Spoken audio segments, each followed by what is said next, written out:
একটা ছোট্ট ডিজাইন নিয়ে হাজির হয়েছি তোমাদের জন্য। আমি একটা পেন্ডেন্ট বানাবো এইটা ভেবেই এই ডিজাইনটা সেলাই করতে বসেছি। দেখো মাঝখানে 3টা গোল গোল করেছি। ওখানে আমি ভেবেছি যে বুলিয়ান নট রোজ করব, আর 3 দিকে 3টে করে পাতা, আর একটা ছোট্ট কলকা ডিজাইন। কেমন হয়েছে ড্রয়িংটা আমি কিন্তু একদম নিজের হাতে করেছি, ফ্রি হ্যান্ড। তোমরা বলো কিন্তু। প্রথমে আমি পাতাটা ফিশবোন স্টিচ দিয়ে করে নিলাম। এরপরে দেখো যে কলকা ডিজাইনটা করেছি ওইটা প্রথমে ব্যাক স্টিচ দিয়ে সেলাই করে নিচ্ছি। ব্যাক স্টিচ দিয়ে সেলাই করে নেওয়ার পর আমি উইপড ব্যাক স্টিচ করে নেব, যাতে গোটা গোটা একটা ডিজাইন হয়। দেখো এখন একরকম ডিজাইন লাগছে। এরপরে আমি যখন উইপড ব্যাক স্টিচ করে নেব তখন দেখবে ডিজাইনটা সম্পূর্ণ যেন পাল্টে যাবে। এই ডিজাইনটা ব্যাক স্টিচের পরে উইপড ব্যাক স্টিচটা করতে আমার কিন্তু বেশ ভালো লাগে। উইপড ব্যাক স্টিচটা হয়ে গেলে আমি সরাসরি চলে যাব ফুলটা সেলাই করতে।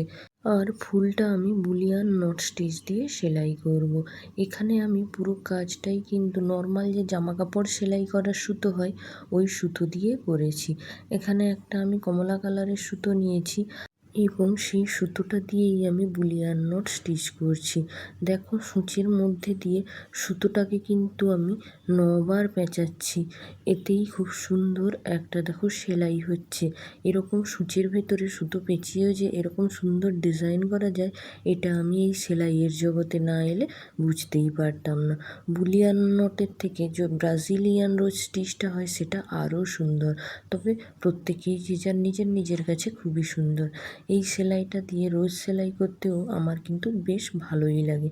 দেখো একটার পর একটা এরকম সূচের ভেতরে সুতো পেঁচিয়ে আমি কিন্তু যে সার্কেলটা করেছি এই সার্কেলটা ফিল আপ করতে থাকবো।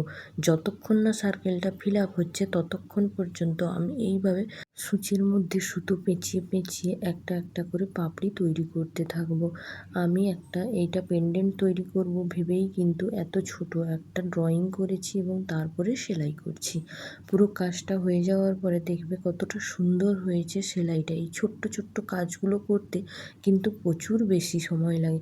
বড় কাজ হলে কি হলো, আমি সুতো একটু মোটা করে নিলাম, তাড়াতাড়ি শেষ হয়ে গেল। কিন্তু ছোট ছোট কাজগুলো একদম পাতলা সুতো নিয়ে করা হয় তো, তাই কিন্তু করতে অনেকটা বেশি সময় লাগে।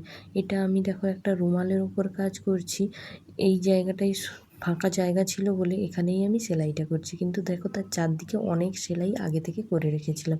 এই সেলাইগুলো এর আগেই তোমাদের সঙ্গে আমি শেয়ার করে ফেলেছি। এগুলো আগে করে আমি শ্যুট করেছিলাম, আর এই অংশটা ফাঁকা ছিল, তাই আমি ভাবলাম এখানেই আজকের সেলাইটা করে ফেলি।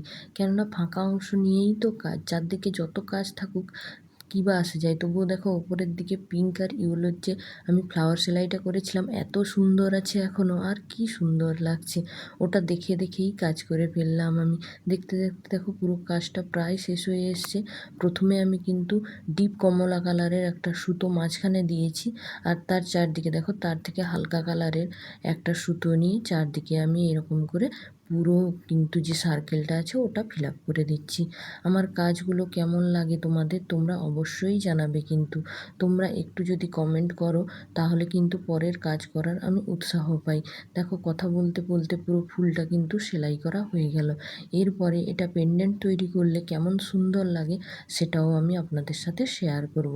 এতক্ষণ ধৈর্য ধরে আমার ভিডিও দেখার জন্য আপনাদেরকে অসংখ্য ধন্যবাদ। সবসময় এভাবে পাশে থাকবেন।